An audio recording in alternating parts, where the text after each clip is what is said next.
Hammasi 2006-yilda Toshkent viloyatining chekka bir tumanida yashovchi oddiygina bir qassobning g'oyasi bilan boshlanadi. U dastlab ishni o'z sohasi, ya'ni chorvachilikdan boshlaydi. Tanish-bilishlariga "Menga bir nechta qoramolingizni bering, men ularni semirtirib boqib sotaman va 1 yildan keyin sizga ortig'i bilan qaytaraman" deydi. Chindan ham dastlabki yillarda u berilgan mollar evaziga va'da qilingan foydani ortig'i bilan qaytardi. Buni ko'rgan odamlarning ishonchi va shu bilan birgalikda nafsi ham kattalashib ketadi. Endi u yerga odamlar nafaqat qoramol, balki mashinalar va qop-qop naqd pullarni ham tashiy boshlashadi. Qassobning oddiy hovlisi hech qanday bank kafolatsiz, shunchaki so'z ustiga qurilgan ulkan pul yig'ish markaziga aylanadi. U pul olganda "Menga biror kor-hol bo'lsa, oilamga da'vo qilmaysiz" degan g'alati shart qo'yardi. Bundan tashqari barcha kelishuvlar oddiy daftar varag'iga qayd etilishiga qaramay, odamlar o'z roziligi bilan boyliklarni topshiraverardi. Hash-pash deguncha tizimning kunlik pul aylanmasi 4 milliard so'mga yoki o'sha paytdagi kurs bilan hisoblaganda 1 million AQSh dollariga yetadi. O'sha oddiy qassob esa hashamatli hovlisida Cadillac, BMW va Lexus'lar tizilib turgan milliarderga aylanadi. Unga pul topshirganlar orasida hokim, mashhur san'atkorlar va militsiya vakillari ham bor edi.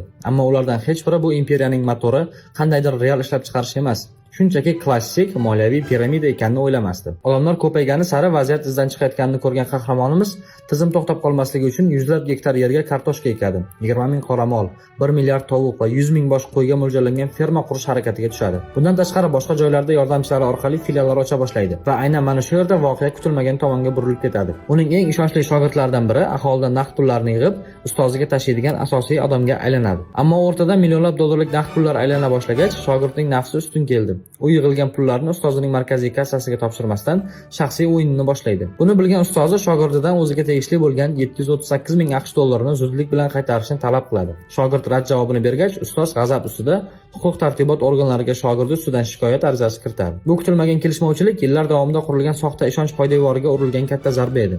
Arizadan so'ng surishtiruvlar boshlanadi. Tizim esa allaqachon ichidan yemirilayotgan, eskilarga va'da qilingan pullarni to'lash uchun yangi kelgan pullar yetmayotgandi. 2016-yilning yozida maxsus bo'linmalar Chinoz tumanidagi ofisda o'sha mashhur qahramonimiz Ahmadjon Tursunboyevni, ya'ni chinozlik Ahmadboyni qo'lga olishadi. Ahmadboyning hovlisidan qop va qutilarga solingan 13 milliard so'mdan ortiq va salkam 8 million AQSh dollari miqdoridagi naqd pullar topiladi. Sud zalida esa Ahmadboy o'zini aybsiz hisoblab, unga pul bergan odamlardan norozi ekanligini bildiradi. Unga ko'ra Ahmadboy qo'lga olingach, pul bergan odamlar uning miqdorini ko'proq ko'rsatib aytishgan.